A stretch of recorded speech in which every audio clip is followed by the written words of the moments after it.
I've got to dress my book for this video. I don't want it to be naked because that would be indecent. Hello BookTube, my name is Elizabeth and welcome back to the Gallery. Today I'm going to be doing my August wrap-up and my September TBR.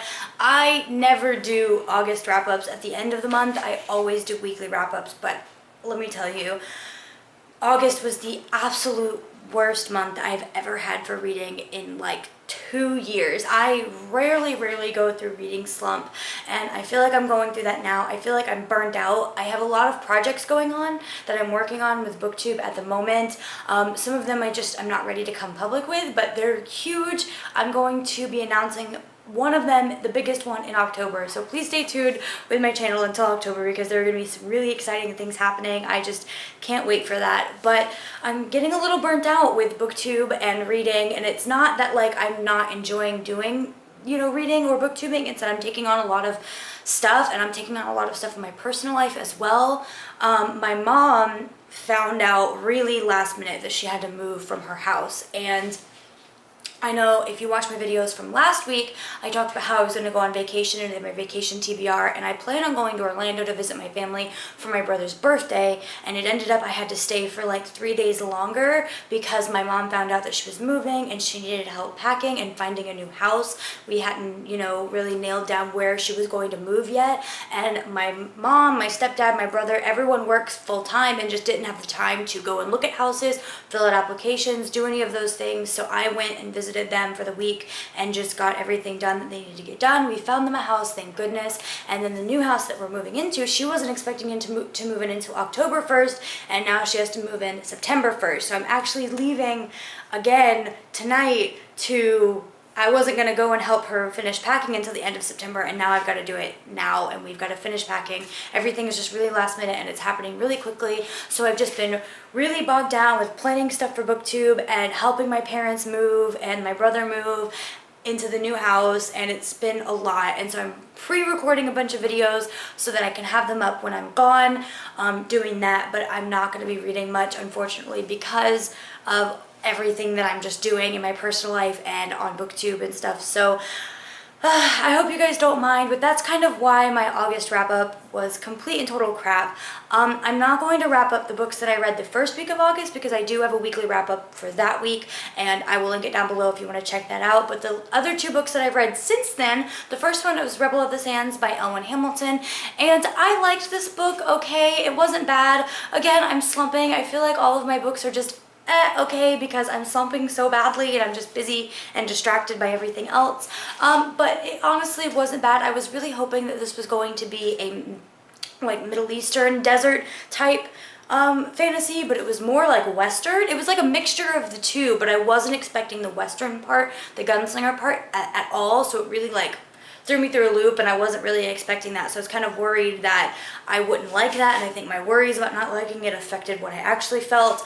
But the story was really good. I really enjoyed the romance. I feel like a lot of the magical aspects didn't come in until the very end of the book, and so I felt like it was just info dumped on me. But I ended up giving this a 3 out of 5 stars. There were lots of good parts, but there were a few bad parts too, and I ended up just feeling really about it. And then the next book that I read was A Court of Mist and Fury, finally, by Sarah J. Maas. I was working on this book for like 2 weeks, and I'm so glad to say that I'm finally finished with it. Okay, and so if you guys have seen my past videos, you know that I was very worried about reading this because I was so in love with Tamlin, and everyone was all like, oh my god, Reese is the best after reading this one. And I feel like in the beginning I was so mad because I feel like Feyre just kind of like pushed Tamlin to the side and was like done within the first 100 pages. Like they were so in love and meant to be together at the end of the last book, and after 100 pages of this one they were just like, nope, I don't love you anymore. And I was like, that was way too quick for me. I really needed a good ending of that relationship to really be on board 100% with Reese, and so that's exactly what happened. And because I wasn't 100% on board with the romance throughout the majority of the book, I just couldn't get into it as much, but by the end I was on board, and I am like totally shipping Reese and Feyre right now. I just really, but I still have that like hope in the back of my heart that Tamlin and Feyre are gonna get back together one day, because I didn't get really good closure on their relationship. So that's about where I am right now with this series. I'm definitely going to read the next one because Sarah J Maas is an amazing author. I love that this is a new adult fantasy and that there is sexual content in this. I really feel like that just gives it something more to the story that I don't get with young adult usually. So I really enjoyed that about this, but definitely if you're a young reader, take that into mind. Oh my god, my cat scared the crap out of me. The crap out of me. The crap out of me.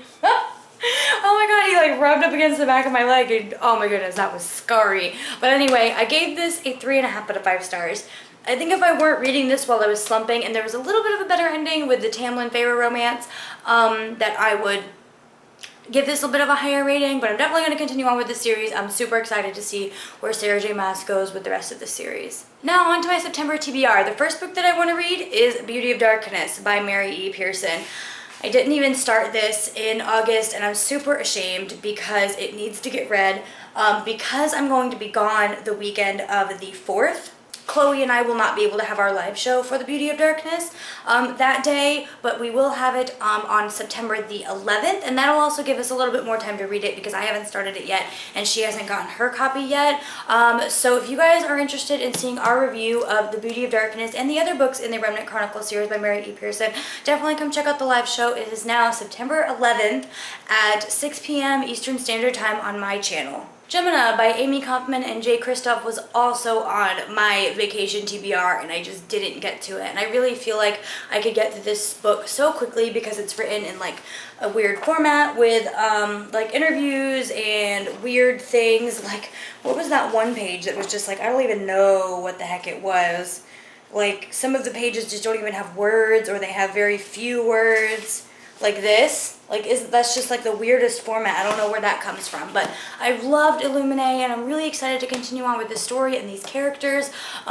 Just having the time to actually read it hopefully will come in September. But yeah, I really enjoyed Illuminae, so I want to read this so badly this month. My Lady Jane was on one of my TBRs for August. I think it was my August TBR, and I still haven't gotten to it. I still want to read this more than almost any other book on my shelf at the moment. And I just... time and responsibilities and but yes, I'm going to get to this book in September. It's going to happen, and I'm going to love it just like everybody else on BookTube, so I can like join the bandwagon and talk about how much I love it with everybody else. And the last book that I'm hoping to read in September is How to Hang a Witch by, I always forget her first name, Adriana Mather. And I'm really excited for this. This is about a girl who moves to Salem, Massachusetts in modern day, and she finds out that she's a descendant of somebody Mather, I can't remember his name, Cotton Mather, who incited like the Salem witch trials back forever ago, and then the descendants of the witches who were killed in the Salem witch trials like start disappearing, and so she gets blamed for this. And this sounds like so good. I've heard so many good things about this. Everyone loves it, and I really want to read this. I think it's going to be a great book to get me into like the fall mood if I read this at the end of September. I'm so excited for pumpkin spice lattes and all of the fall things, and I think this is going to be a great book to get me into the mood for that. Alright guys, so that's it for my August wrap up and my September TBR, and a little bit of a life update from me. I hope that you guys really understand about how busy I am and how I have to put my family first, and I just have responsibilities that I need to take care of that have to come before reading and BookTube, unfortunately. As much as I love you guys, I feel like when I was gone for 9 days last week, I missed you guys so much, and now I have to be gone for another 9 days. So definitely leave all the love in the comments, you guys, because I'm going to need it. I'm going to miss you guys, and I hope you enjoy my videos for the rest of the week.